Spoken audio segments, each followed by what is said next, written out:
Oui. Il y a eu un nouveau meurtre.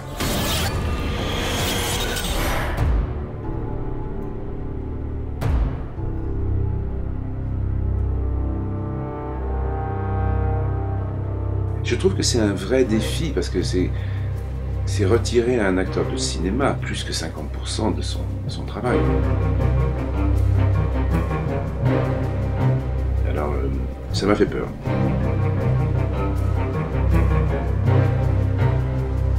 Il incarne un aveugle et il n'y a rien de plus difficile, je pense, que de représenter la cécité. Donc, il a effectué des cours, il a appris à marcher en ayant les yeux complètement bandés. Au bout de 10 minutes, c'est presque insupportable d'être dans le noir.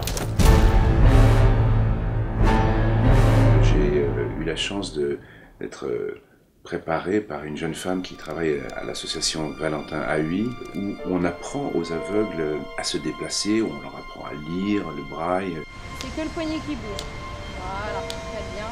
Faire cet apprentissage me permettait d'en profiter pour vivre comme un aveugle, le temps de la leçon au moins. Et on a fait des heures et des heures dans Paris, que je m'habitue à cette sensation des autres perceptions qui se développent.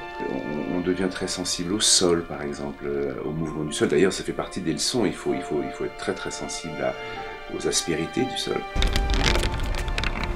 Ah, qu'est-ce que c'est? Ouais, c'est une grande bague. C'était difficile pour moi à faire parce que je suis un acteur qui a plutôt tendance à vouloir faire des choses. Et Xavier Palus, le metteur en scène, me demandait tout le temps de retenir, de faire moins, d'être énigmatique. Gabriel Narek. Commandant Philippe Lassage. Je connaissais la référence qu'il avait à l'esprit, c'est la référence de certains acteurs américains qui sont extrêmement comme ça, à la voix très très grave. Auriez-vous vu quelque chose de particulier quand vous étiez chez elle? Je n'ai rien vu.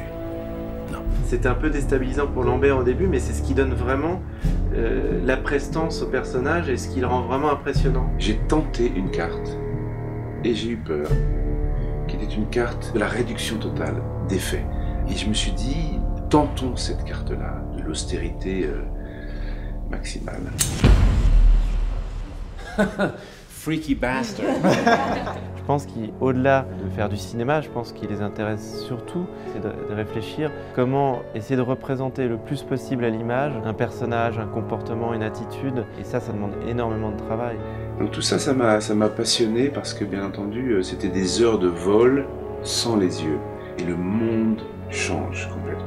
Et j'ai trouvé ça incroyable. Et j'ai une sorte de compassion maintenant, de mouvement de sympathie vers les aveugles parce que j'ai un peu vécu un millionième de ce qu'ils vivent. Et j'ai trouvé ça une expérience formidable.